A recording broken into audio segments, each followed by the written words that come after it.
There's a lot of amazing women in the kitchen, and we need to pay attention to them also. Um, but it's like everywhere, I think it's all finding the balance and bringing people together. It's about unity instead of alienation. Think about desire and dedication, because this world is an open world and you can do anything you want. So just believe in yourself and be confident. Doesn't matter of your gender, doesn't matter of your religion, doesn't matter of anything. You are human. You can you can succeed if you want to. So. We've learned along the way in our discussions here that the path to joining the restaurant industry is rarely linear. And the way that people enter into the field and then move around within it, sort of like testing themselves, learning about like who they are and who they want to be, is a big part of surviving the long hours and all the challenges of the industry. And today we're speaking to Camila, who is a Brooklyn-based chef who boldly pursued an unconventional path to get to where she is today. Thank you so much for joining us this morning, Camila. Thank you so much for having me. It's a pleasure to talk to you. You have a unique parallel between what Sarah and I do. You kind of went from the marketing industry and then into the restaurant industry. Can you kind of tell us a little bit as far as how you had that journey happen? How did those two worlds kind of come together for you? Yeah, so I'm from Brazil, and in there, I used to work in advertising, and I went to college for that. Before going to college in my high school years, when I was trying to figure out what I wanted to do, I mentioned to my parents that I wanted to go to culinary school. But my dad said, I'm not going to pay for you to learn how to cook. He's like, you can love with your mom. And I was like, okay. As a teenager, you don't know how to express those things. So, and I knew that I wanted to do something more artistic. So I did advertising. I worked in that for 8 years while in Brazil. I hated every single second of it. It was horrible for me. And when I got the opportunity to move to New York, I decided to change my career, and I knew that I wanted to cook. Uh, and then I went to culinary school to check it out. They loved me. The dean of admissions, she invited me for an event at the school. And I ended up meeting this Brazilian girl over there. She was the events manager. And I recognized her accent. I was like, she's Brazilian. And I was right. So Natalia, she said, we have many events at the school. So whenever you want to come, just let me know. I'm gonna put you on the the Facebook group that we have only for the students. So you're gonna be, like knowing everything. And I was like, yeah, sure, because I didn't have the money to go to culinary school. So I was just taking every single chance that I could to be part of this world. And I do believe the marketing allowed me to network with people. Like I know how to talk to people, and I think I've managed to advertise myself in a certain way. And I was very lucky also at the time because I could work for free. I could stage. And I don't agree with that, but I also couldn't go to culinary school, so it's like, oh, well, what am I gonna do? It's just an opportunity that came in front of me, and I just grabbed it with everything that I could. Um, so yeah, so when I came here and I could do that, and because of my visa, also I had a good visa, but I came with my ex-husband, so I came with the wife visa, and I couldn't work. I could study, but I didn't have the money, but I could stage because like stages, nobody's taking notes of that, so it's fine. And I told everybody, I was like, hey, I can work for free. I can work for free. Do you need a help? Do you need a hand? Do you need help? And much later on, when I finally got my green card and my work status, I started charging those people because I was like, hey, now I can get paid. And a lot of them were very nice, and they allowed me to work for them, like they pay me. And some of them were like, thank you very much. You're not needed anymore. I was like, yeah, well, this was a good journey. So yeah, that's how everything went for me. And this industry doesn't pay a lot of money. It's not like advertising. I needed to change my lifestyle a little bit, definitely. but it makes me so much happier than anything before. And right now, I have the exact amount of experience in advertising as I have in cooking. And cooking definitely gonna surpass that. So I'm really happy with my choices. I always think that it's interesting and brave, very, very brave for somebody to actually go from a really stable situation like a corporate job, that you can do it, and then to take that risk. Yeah. So my very first job was at the Museum of Food and Drink, as known as MOFAD. And I went there as a volunteer because they had many events going on, like different cultures, different cuisines. And I started volunteering at the kitchen. And then by the end of my first night, I came to Chef John and I said, "Hey, I truly enjoy this. Whenever you need an extra pair of hands, I'm here." And they wanted to hire me like right away as an assistant. And I said, "Oh, hold your horses. I cannot get paid, but I can be a volunteer, and I would love to be a volunteer at the kitchen only." And they were like, "Sure." He even said, "Even better for me." I said, "Yeah, but now you have to teach me everything." And he was down for that. John is a great, great guy. We are still friends, and even though he's not mentoring me anymore, he was my first mentor, and I hold a lot of love for him. And then when I came back to MoFad, the same day where I got my card, my green card, they came back with this form. I was like, "Here, just fill this and you're hired." And I was like, "Oh Nice. my God, I wasn't expecting this." So this was really nice and special for me, definitely. And it showed me that I was like on a good path, I was feeling really good about everything. And that also happened with other chefs that I met at MoFad, because as I said, at MoFad we work with different cuisines and we had events every week, and I was responsible for them. And I've met many, many chefs that needed extra hands, and they were like, "Oh, I have this event. They want to come and help." Sure, always. I always said yes. I had to choose between my career and my marriage, and my career definitely won, because like the previous one, I wasn't happy at all, and I didn't want to dedicate much time to it, which now it's completely different. Yeah.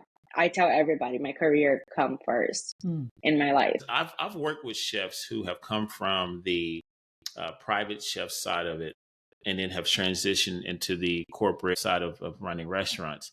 And so I've seen that dynamic and how it unfolds. But I'm curious to see, because you did it backwards, right? You kind of went from corporate to the private side. Yeah, I feel that I've been all around, because as I told you, I started at the museum, and the museum was very diverse. That's one of the reasons why I love that place so much. And then I started going to restaurants. I felt the need of learn exactly what it is to cook in that kind of environment. I know that I'm only going to become a chef if I go to a restaurant. I was feeling very comfortable with I had at the museum, and I wanted more. And then when I went to restaurants, I was like, wow, this is very male dominated. And it was definitely a surprise for me, because even though I heard about being very male dominated, I still didn't believe it, because like it's not possible, because where I am right now, it's very diverse. So it was a shock, and I did face many, many challenges for being a woman, and being like perceived as a person who is different from everybody. And then much later, I also transitioned to being private. And being private is also very different, because you are by yourself, or you have a very, very small team. So there's no diversity in that sometimes, most of the times. But you have to face different challenges, because now you have this client, and the client can be very, very demanding. I always label myself more as like a party person, which is very funny, because in my personal life, I'm a homebody. So I don't party too much, but I love throwing the parties, like cooking for the parties. And now I am back being corporate, like in a restaurant, helping running a kitchen.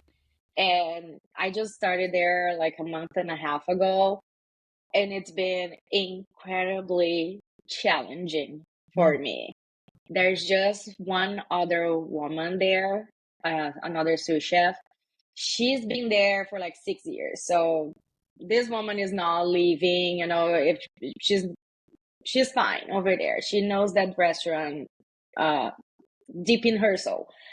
And then me, like the new girl, like they don't know me, even though I have almost 10 years of experience. They are like, who are you? And we don't have an executive sous chef over there, but whoever was the more senior person over there, we talk, and he said, I understand you. And I was like, you're never going to understand me. You will never see things the way that I see as a woman. And it's incredibly hard because he was telling me stories of how when he started there, the team didn't treat him nicely also.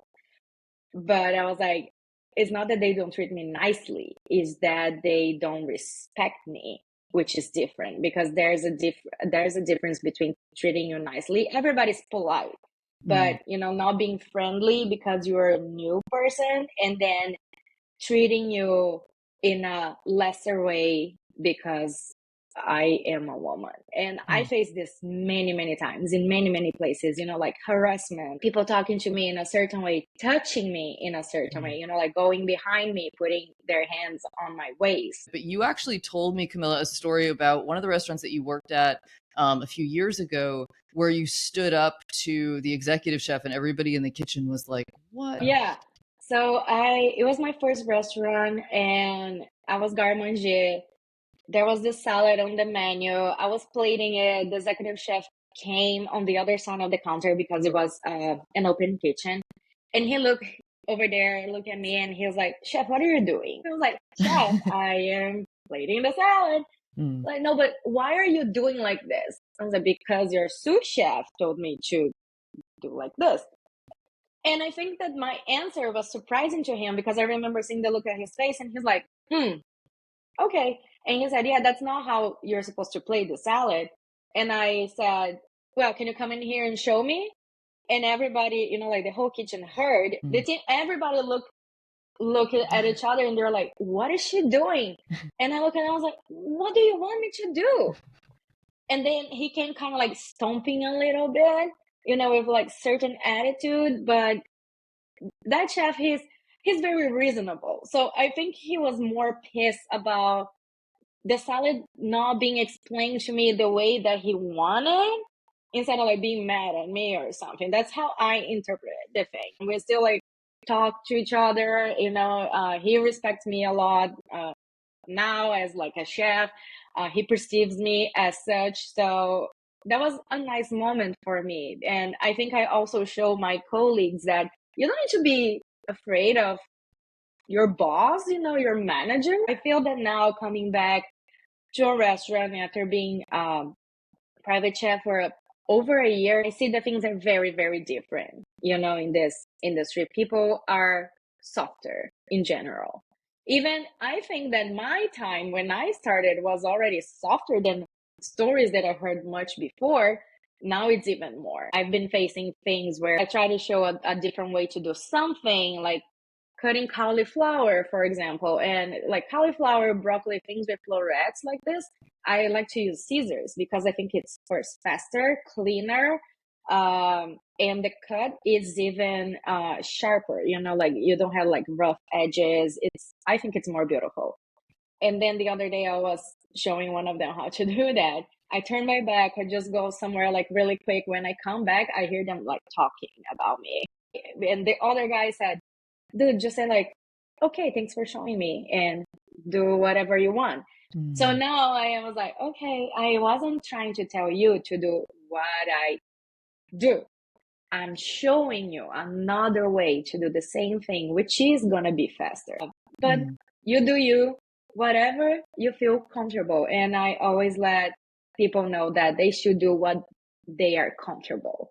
But it's also really good to get out of your comfort zone and step into something different. You might learn things. Is there a fear factor possibly could be the reason why a lot of women don't go into this industry. We talk about this all the time, Chef Camilla. You have to be wired different, right? For a woman, though, now you have to have a little something different as well to be able to stand up to a chef and, or even harassment and just being in that environment it could be draining, probably emotionally draining, right? So I think maybe there's a fear factor that women just say, you know what? I'm not putting up with that. I'm staying away from that industry. I agree. See myself as like a very delicate flower. Like I'm very like girly. I have a lot of feelings. I wear like my feelings on my sleeve. Like I am like that. Sometimes I even question myself, like, why do I do this? I feel that there is a part of me that's just like, you were not built for this. And then there's another part of me that's like, but I'm gonna do it. And I'm not gonna hide it, like I'm not gonna hide who I am. I'm not gonna pretend that like I'm super tough and like not gonna cry. Like I'm gonna cry if I want to, if my body wants to. And also because guess what? It's okay. It's a body reaction, it's like it's chemistry happening inside of me. And I need to release that. One day, like this girl, she seemed like very upset, and then there was this other guy kind of telling her like, don't do this, don't do that. Like he had some attitude, and I'm still also learning how to manage everybody. And I noticed that she wasn't feeling good about herself. I kind of asked, I was like, hey, what's going on? She told me, but she didn't like open it up. She let me know that something was wrong. And I look at him, I was like, hey, can you go easy on her because she's not feeling okay? And he kind of gave me a face just like, it's not my problem. And I was like, well, she's going through stuff in her personal life, from what I can tell. So just give her a break, because you might need a break one day. So give her a break. And also, like, she's not doing anything wrong. I can tell. And I'm going to help her. So I help them like breaking down their station. So can they go home a little bit early? And I talked to one of my best friends about this. And, she's a woman. We met at this said restaurant. And she said, well, if it was with me, like I'm going to pretend that everything is fine. And I'm like, you shouldn't, because guess what? You're not a robot. You're a person, you will get sick. One day you will get upset about something in your life. You're going to have bad news or something's going to happen. And that, not to say that, oh, we shouldn't bring these things to work. Yes, we know that. But this is not Severance, the Apple TV show where you completely separate your personal life from your work life. This is not it. This is not us. The external world will affect your work world and vice versa. It's just that being a woman in this industry is so difficult. And, I face so many challenges so far. So like paving the way for other women is definitely something that I am absolutely in love with. Not only women, everybody, but being a woman, I prioritize my own. I guess that's what people think about us in our industry. And I can remember back when I was working deeply in the restaurant, you would almost have to drop dead before someone would send you home. It's just that toughness that's expected of us. You know what I mean? Which is not cool, like you said, because one, we're working around food, right? But it's just people, it takes an act of God almost to send someone home if they're sick. And you're right, it shouldn't be that way. But it's just the toughness that I think, again, that's what is expected of us in that industry, which again, just kind of goes back to what we've been saying. It just makes that whole male chauvinistic part of it, even more so coming to the forefront, because that's how people think restaurant people are, just tough, hard nosed, you know what I mean? Individuals that don't have any feelings, they have no emotions. Everything's just about food, work, and there's no lie, right? And it does hit differently, I think, when it's a woman as opposed to a guy. You hear about like Marco Pierre White, or, like you see Gordon Ramsay flip out, and for some reason it's entertainment, right? And, but then if it's a woman doing it, it obviously has a different paint on it. It's like just the way that, roles have been defined for so long. I think that it's starting to change, but I think it's going to be in industries like the restaurant industry where women have to stand up for themselves all the time. And I just want for things to be light, but taken seriously. That's everything that I want, and I'm not afraid of complimenting people because I know that sometimes the only thing that you need is a good job. You did a good job today. Mm. You need like a golden star by the end of the day. Sometimes that's all that you need. Yeah, it goes a long And way for sure. Yeah. yes, I definitely don't have that, like every day. But yesterday when the executive chef, he was leaving and he looked at me and he said, "Good job tonight." I was like, "Oh my God, thank you." Like I always have that feeling inside of me. It was like, I felt that I did, but thank you for giving me the reassurance. I think that it's super, super important. And I don't know, I really like fine dining. Um, I like the refinement of it. I like that I feel calm, and I like rules, but we also need to know that we can go around the rules, especially if we're all going for the same goal. And that's also why I love teaching, because as I said before, I do feel that there's more than one way to do things. It's not set in stone, and we all have to find our vibe. In the end of the day, we're just trying to do a good job. But as long as the food is not sent back, I'm happy. There you go. There is a thing that, Fred, you may not know, and people who are not living in New York, that like you are not a real New Yorker unless you have cried in public, like walking down the sidewalk. Like that is like it's a rite of passage to live in New York. And and so because it can be so cutthroat here, but especially in the environment that you're in, Camila, I think it's like, yeah. So first of all, that you're in good company, because there's probably people crying all over the place around you just for for Yes. whatever New Yorkie reasons. What I like about this is how I get to prove to myself every day that I can make it. I think that's the main thing for me, and also like seeing beautiful food going out. I love seeing the consistency of some of my cooks, and then for the other cooks, how they are growing, how they are gonna get there. That's what I love the most. When I am cooking my own food, I like to share a piece of my country with the guests, with the patrons, or even now the way that I found to cook my own food is through family meals. So there's always one day of the week where it's a Brazilian special, because that's where I'm from. I want to show them what is from there. And even though for family meal, I don't cook fine dining, of course, it's my way to keep it going, and keep things interesting for me. I get bored really, really easily. So if I'm not growing, if I'm not having fun, if I don't see things changing for the better, then it's just not for me. And I'm not afraid of leaving. My main goal right now is to, whenever it's not good, because I want to be somewhere now for a long time. That's why I started at this restaurant. So I want to make a career in this place, in this company. So my goal right now is to speak up.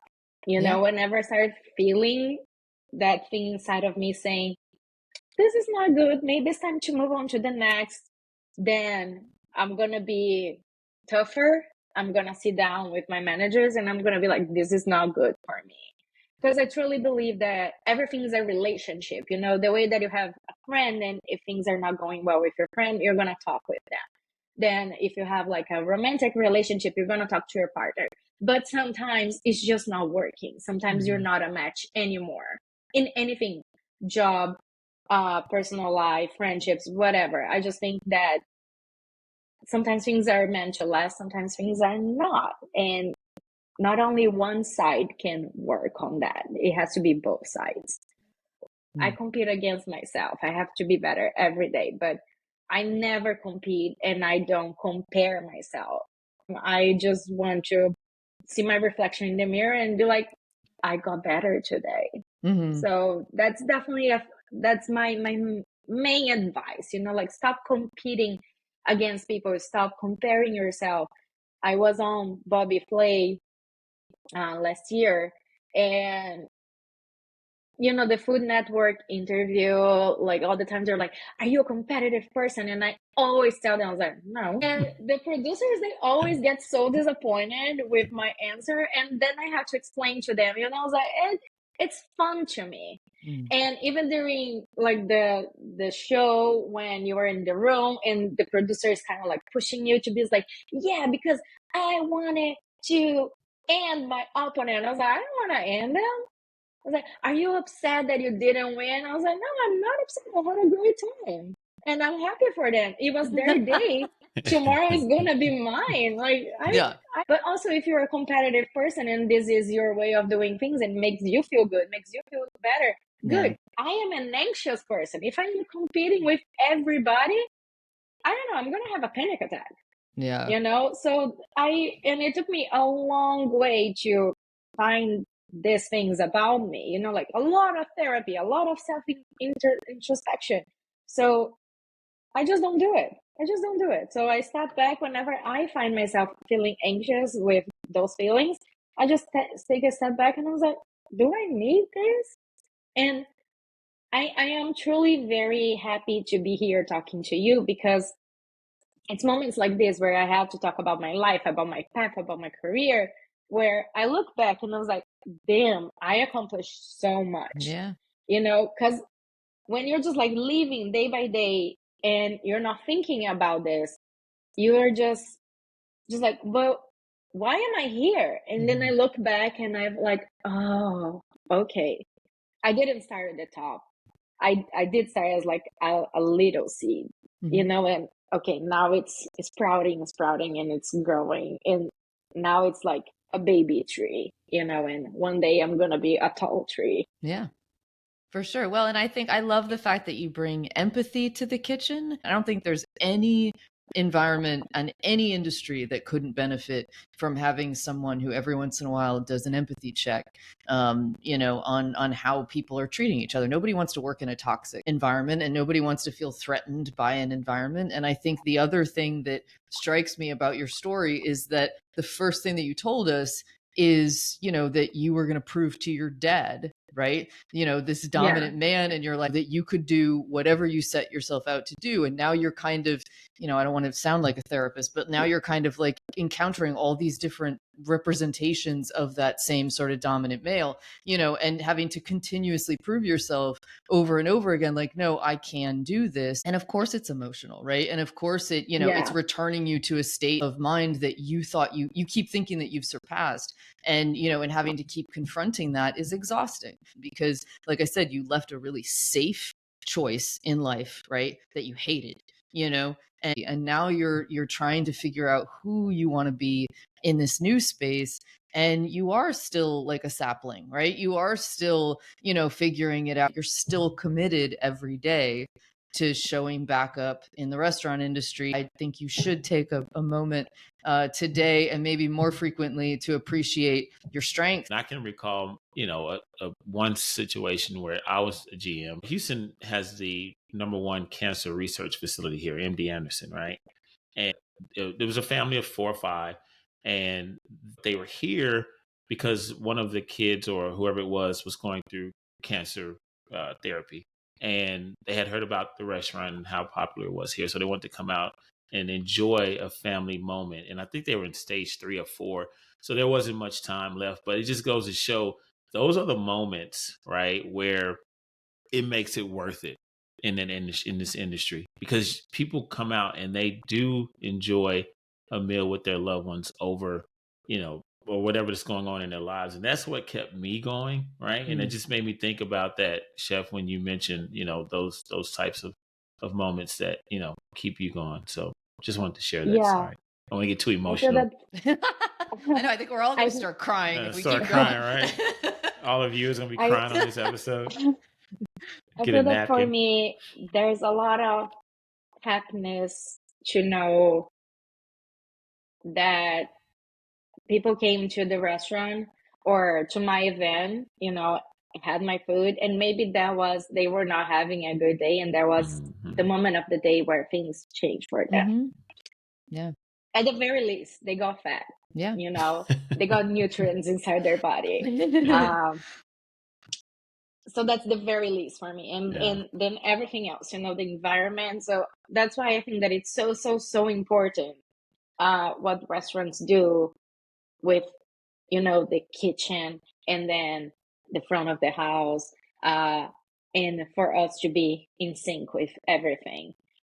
It's the way that people perceive. And then there's sometimes some details that some restaurants are just like too picky about it or too petty about it. And I'm like, I don't think that people are really paying that much attention to this and that. The restaurant that I am right now, because it's not an open kitchen, so I don't see the guests much, it's a little difficult for me to understand if they're having a good time. But as I said, as long as the food is not coming back, I am assuming that they're having a good time. Yes, for sure. Camila, thank you so much for taking some time in your morning. And I know it's your morning off and you'd much rather be sleeping. But we appreciate you. It's my piece pleasure. Of donut. Yeah, exactly. Right. No, we're so happy to have you. And thank you again for talking about the challenges, but also, your journey along the way to get here. And I think, if you should just keep being who you are, it's all going to make sense at some point, and you're going to be like, I can't believe it felt so hard. You're doing the best you possibly can every day. Yeah. What's cool after now seeing your personality? Like you are a Thank you. trendsetter, and I can see why you say, what, I got this, right? So that's pretty cool to see that. That's no, we really appreciate it. Thanks, Chef Camila. Thank you so much, Fred. Yeah. And oh my God, your words are so kind to me. Thank you so much. Thank you so much for listening. And now for the shameless plug. If you enjoyed this episode, please consider buying us a $5 round or becoming a monthly supporter by visiting turnburn.co, selecting support, and clicking the Buy Us a Beer button. Please also stay tuned for podcast updates by subscribing to our newsletter at turnburn.co, and follow us on Instagram, TikTok, and YouTube at Turn Burn Show. Thanks again for joining us, and stay out of the weeds.